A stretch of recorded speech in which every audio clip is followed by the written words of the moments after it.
Bonjour et bienvenue à toutes et à tous. Aujourd'hui, une question qui revient souvent. Peut-on vraiment vivre de sa passion? Ah, la grande question. On va explorer ça ensemble en s'appuyant sur une vidéo source, monétiser votre passion, et un chiffre interpelle d'entrée. Apparemment, plus de 97% de ceux qui essaient échouent. C'est énorme. Oui, ça calme un peu. Mais la source propose justement des pistes pour faire partie des 3% restants. Exactement. Notre objectif, c'est donc de décortiquer ces étapes clés pour transformer une passion en, disons, une activité viable. Pour commencer, la source insiste beaucoup sur le choix de la bonne passion.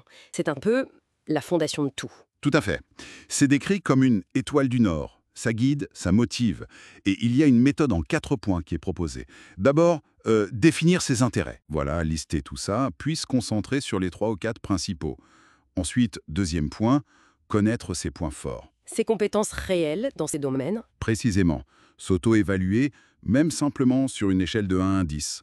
Et l'idée, c'est pas grave si on n'est pas expert. on peut apprendre, se former. Exactement.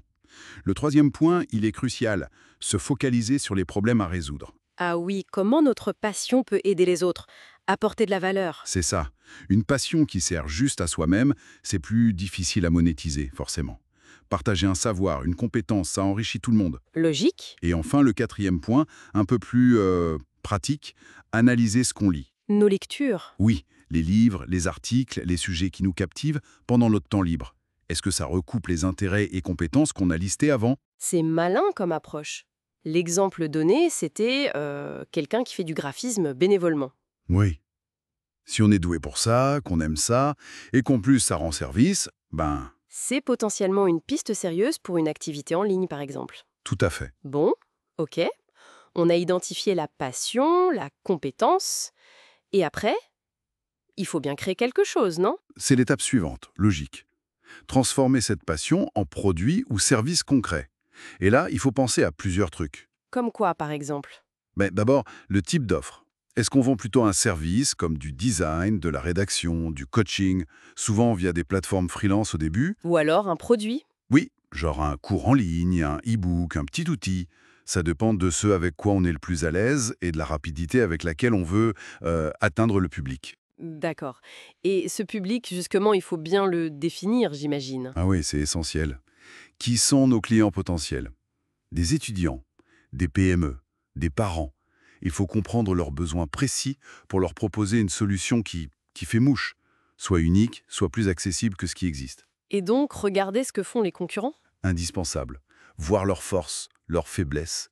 Ça aide à trouver son propre angle d'attaque, son avantage. Et pour le lancement, la source recommande quoi? Faut que ce soit parfait tout de suite? Surtout pas. L'idée, c'est le MVP, Minimum Viable Product. Produit minimum viable. Exactement. On crée une première version, simple, avec juste les fonctions essentielles. Un nom, un logo basique, une description, un prix. Et on teste. On teste. Un petit site web rapide, même avec WordPress ou autre, pour récolter les premiers retours. Et on ajuste avant de lancer en grand. C'est une approche pragmatique. Donc on a notre offre, on l'a testée. Mais ça suffit pas. Il faut se faire connaître, construire une réputation. La source insiste beaucoup là-dessus. Ah ça, c'est présenté comme absolument crucial. Avoir un bon produit, c'est bien, mais si personne ne le sait. C'est inutile. Voilà. Alors, pour bâtir sa réputation en ligne, la source donne 6 clés. Je suis tout oui. 1. Rester fidèle à sa niche, publier du contenu pertinent régulièrement. 2. Créer des relations, faire du réseau. Mhm. 3. Être digne de confiance, transparence, honnêteté. 4. Soigner son image de marque, nom, logo, slogan, tout doit être cohérent. Ok. 5e, avoir son propre chez-soi en ligne. Un site web, un blog avec un nom de domaine qui colle à la marque. Indispensable aujourd'hui. Et 6, être proactif sur les réseaux sociaux. Interagir, répondre aux commentaires, même aux critiques. Montrer qu'on est là. Ça demande du boulot tout ça. C'est un investissement, c'est sûr. Et une fois qu'on a cette offre et cette réputation, comment on transforme ça en argent sonnant et trébuchant? Les outils de monétisation? Exactement. Et là, la bonne nouvelle, c'est que les médias sociaux sont un super point de départ, même sans budget. Ah, lesquels par exemple? Alors, la source mentionne Google My Business. C'est gratuit, super pour la visibilité locale si ça s'applique. On peut personnaliser son profil, interagir, voir des stats. Ok, pour le local. Et sinon? YouTube. Créer une chaîne, c'est gratuit aussi. On peut y mettre du contenu de valeur, créer un lien fort avec les abonnés. Et le potentiel de revenus pub est réel. La source parle même de jusqu'à 30 000 $ par an. Ah oui, quand même. Bon, c'est un potentiel, faut pas rêver au début, mais ça montre que c'est possible. Et les autres réseaux classiques? Insta, Facebook? Oui, citer aussi. Créer des pages pro pour vendre, interagir directement. Une autre piste, c'est les cours en ligne, si on a développé une vraie expertise. Vendre son savoir. Voilà.